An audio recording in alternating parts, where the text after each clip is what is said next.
MRK YouTube channel மூலம் உங்களை சந்திப்பதில் மிக்க மகிழ்ச்சி. என் குலதெய்வத்தை வணங்கி, என் இஷ்ட தெய்வமான முருகப்பெருமானை வணங்கி எனது நிகழ்ச்சியை ஆரம்பிக்கிறேன். இந்த வாட்டி வழக்கமாக நம்ம நிகழ்ச்சி ஆரம்பிக்க முன்னாடி ஒரு ஆன்மீக சொற்பொழி மாதிரி ஒன்று சொல்லுவோம். இதாட்டும் ஒரு தெய்வீக சிந்தனை இதாட்டும் சொல்லுவோம். அது அந்த வாட்டி நம்ம சொல்ல போகிறது, கொடிமரம் உள்ள கோயிலில் கொடிமரத்தில் மட்டும்தான் விழுந்து கும்பிடணும், சாமி பிரகாரத்துக்குள்ள விழுந்து கும்பிடக்கூடாது. அது ஏன் அப்படின்னு பார்த்தோம்னா, நல்லா பாருங்க, கொடிமரம் சாமிக்கு நேரம் எதிர்த்தாப்ப கரெக்டாக இருக்கும். அது ஏன்னா சாமியோடைய பார்வை அந்த கொடிமரத்தில் விழணும் அப்படின்னு சொல்லி தான் பழைய காலத்தில் கோயில் கட்டினவங்க அப்படி அமைச்சிருக்காங்க.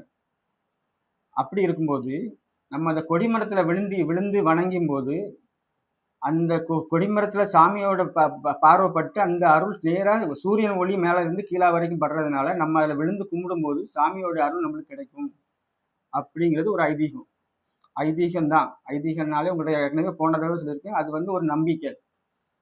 அதனால கொடிமரம் உள்ள கோயிலுக்கு போனீங்கன்னா கண்டிப்பாக கொடிமரத்தில் விழுந்து கும்பிட்டுட்டு அது கிட்ட ஒரு 5 நிமிஷம் உட்கார்ந்துட்டு எந்திரிச்சு வாங்க, கரெக்டாக இருக்கும். சரிங்களா? கொடிமரம் இல்லாத கோயிலில் நீங்கள் எந்த இடத்துனாலும் விழுந்து கும்பிடுங்க. நீங்கள் ஒன்றே கரெக்டாக கணிச்சு பாருங்க.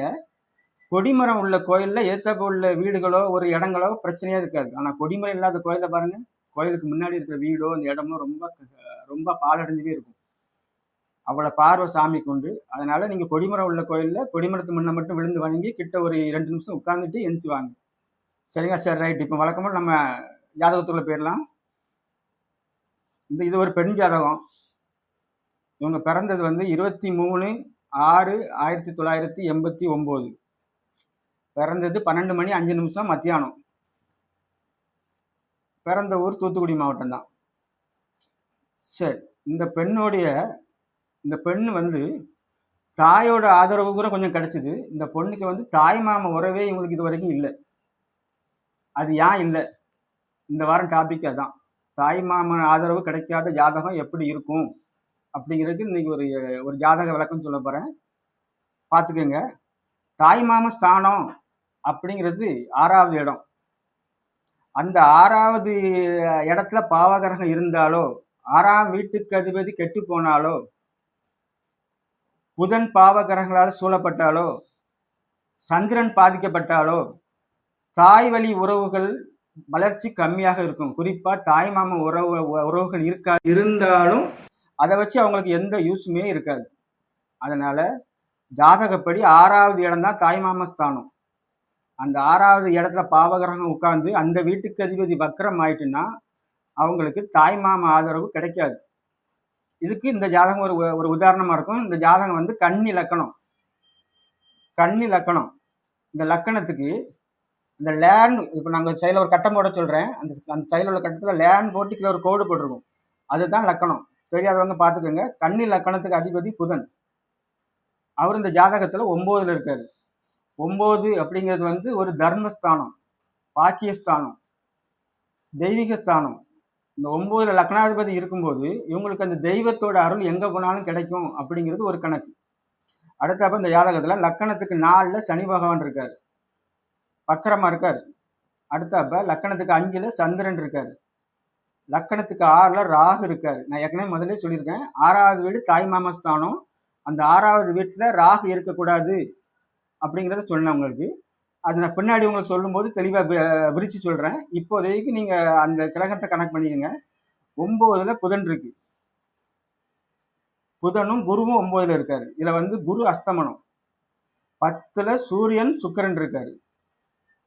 ரைட். அடுத்தாப்ப செவ்வாய் 11ல் நீசமாக இருக்காரு, 12ல் கேது இருக்கு. இந்த ஜாதகத்துக்கு நம்ம ஏற்கனவே சொன்ன மாதிரி தான் சனி பகவான் 4வது வீட்டில் இருக்காரு. 4வது வீட்டில் இருக்கும்போது அவங்க அம்மாவுக்கு ஒரு சின்ன பிரச்சனை அப்படிங்கிறத அவர் காமிக்கிறார். இந்த ஜாதகத்துக்கு ராகு தசை பிறக்கும்போது செவ்வாய் தசை, அதுக்கு பிறகு ராகு தசை நடந்துச்சு. அந்த ராகு தசை, இந்த ராகு யாரை பாதிக்குது, என்ன பண்ண போகுது அப்படின்னு நம்ம பார்த்தோம்னா, ராகு இந்த ஜாதகத்தில் 6வது வீட்டில் இருக்காரு, 4 டிகிரியில் இருக்காரு. இந்த 4 டிகிரியில் உள்ள ராகு வந்து நான் உங்களுக்கு ஏற்கனவே போன வீடியோலேயே வீடியோலேயே சொல்லியிருந்தேன். அதை கவனிக்கணும்னு இன்னொரு வாட்டி சொல்கிறேன். நம்மளுடைய ஸ்பெஷல் ஐட்டமு ஸ்பெஷலாக நம்மளுக்குன்னு ஒரு வழக்கம் என்னன்னா, ஒரு கிரகம் வக்கரமாகக்கூடாது. அப்படியே வக்கரமான அந்த கிரகம் தான் யாரு அப்படிங்கிற நிலையில இழந்துருது. அதாவது நம்ம ஆட்களுக்கு என்ன சொல்லுவாங்க, ஆர்டிசம் குழந்தைம்பாங்க, இல்லைன்னா புத்தி, அதாவது நான் யாருங்கிறது அவங்களுக்கு தெரியாம இருக்கிற மாதிரி அந்த கிரகம் வந்துருக்கு. பைத்தியக்காரங்க மாதிரி வச்சுக்கோங்களேன், அப்படி இருக்கு. ஆனா அந்த 4வது வீட்லயும் ஒரு வக்கர கிரகம் உட்காந்துடக்கூடாது. வக்கர கிரகம்னா ராகு கேது இயற்கையிலே வக்கர கிரகம். மற்ற சனி எல்லாம் சனிக்கு சூரியன் 5ல வரும்போது வக்கரம் ஆரம்பிக்கும். சனிக்கு 9ல சூரியன் போகும்போது வக்கரம் முடியும்.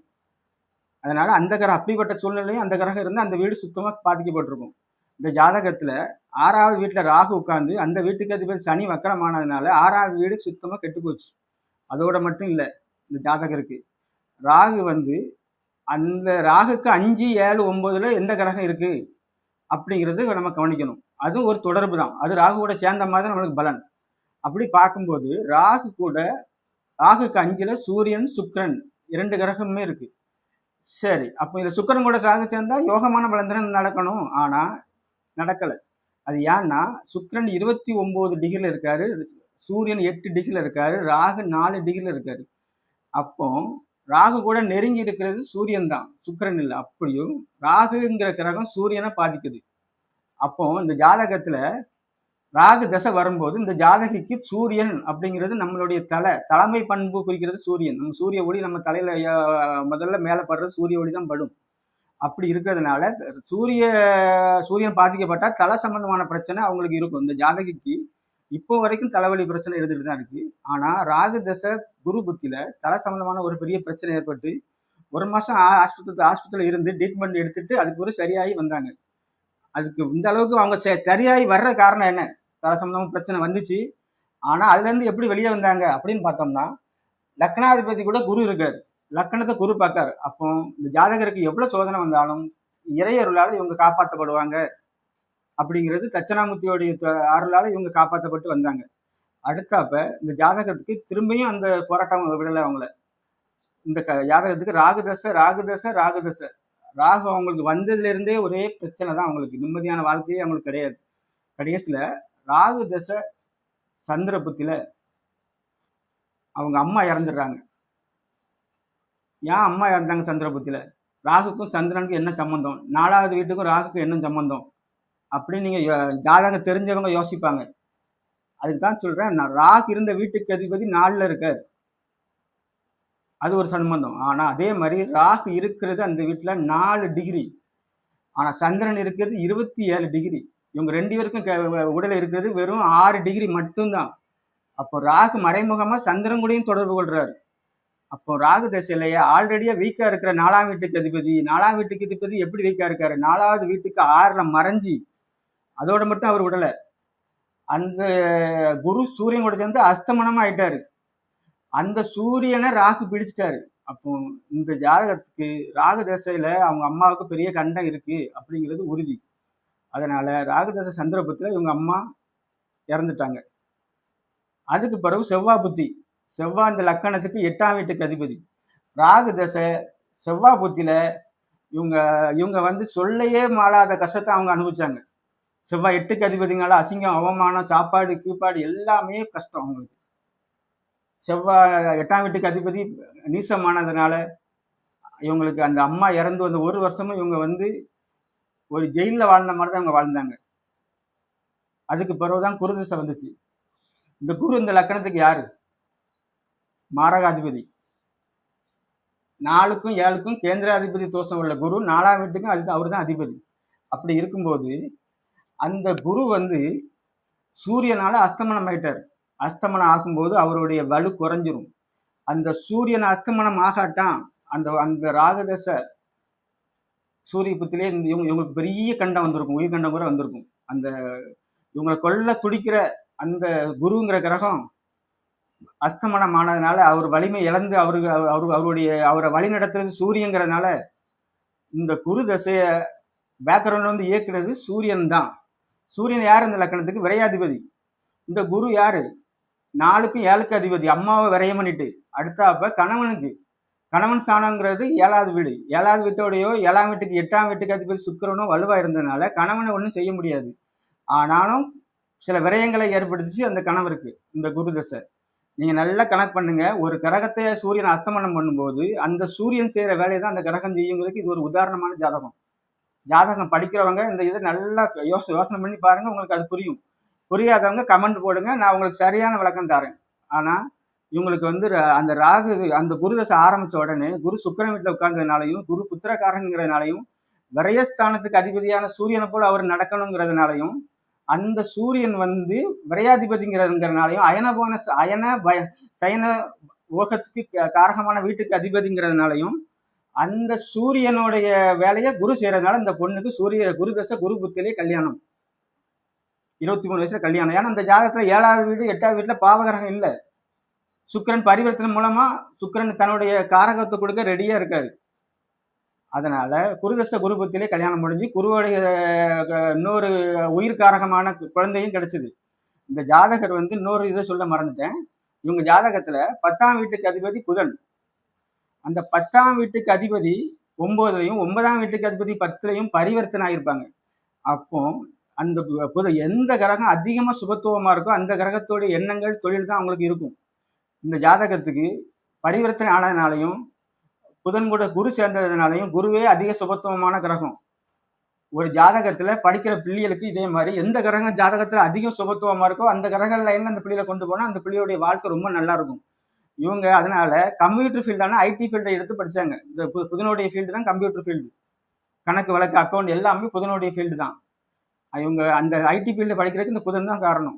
சரி, இப்போ நம்ம தொடர்ந்த கதைக்கு வருவோம். குரு தசை குரு புத்தில இவங்களுக்கு கல்யாணம் முடிஞ்சுட்டு குழந்தையும் கிடைச்சது. ஆனா வளர்ச்சி நல்ல சந்தோஷமா தான் இருக்க முடிஞ்ச பண வளர்ச்சி கம்மியா இருக்கு. ஏன்? அந்த சூரியன் விரையாதிபதி. அந்த விரையாதிபதிங்கிறதுனால அயனபயன சுகத்தை கொடுத்து சந்தோஷத்தை கொடுத்தாலும் பணத்தை அவர் கொடுக்க மாட்டாரு. பணத்தை யார் கொடுப்பா? 2028 சனி தசை வருது. அந்த சனி தசை 4வது வீட்டுல வக்கரமா இருக்காரு. 5க்கும் 6க்கும் அதிபதி. அவர் 5ஆம் வீட்டு வேலையும் செய்ய முடியாம 6ஆம் வீட்டு வேலையும் செய்ய முடியாம வக்கரமா இருக்காரு. வக்கரங்கிற கிரகம் தான் இயல்புக்கு தன்னுடைய இயல்பை மறந்துடும். அப்படிங்கிறதுனால அந்த வக்கரமான கிரகத்தோட யார் பாக்குறாங்களோ வலுவா அவங்க தான் அந்த கிரகத்தை வழி நடத்துவாங்க. இந்த வக்கரமான கிரகத்தை சூரியனும் பாக்குறாரு, சுக்கிரனும் பாக்குறாரு. சூரியன் விரையாதிபதி இருந்தாலும் அவர் இணைவுக்கு தான் பிரச்சனையே தவிர அவர் பார்வைக்கு பெரிய பாதிப்பு வராது.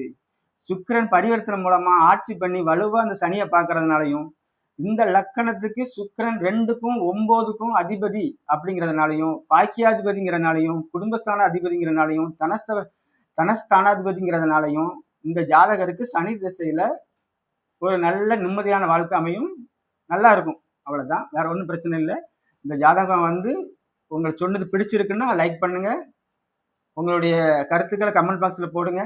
உங்களுக்கு ஜோதிடம் படிக்க ஆர்வம் இருந்துச்சுன்னா கண்டிப்பா சொல்லுங்க. கண்டிப்பா நம்ம வந்து ஆரம்பத்துலேருந்து கிளாஸ் எடுப்போம். என்னையை பொறுத்த வரைக்கும் எனக்கு தெரிஞ்ச அனுபவத்தை எல்லாத்துக்கும் சொல்லணுங்கிறது என்னுடைய ஆர்வம். ஒரு வீட்டுல ஒரு ஆளாட்டும் ஜாதகம் படிக்கணும்.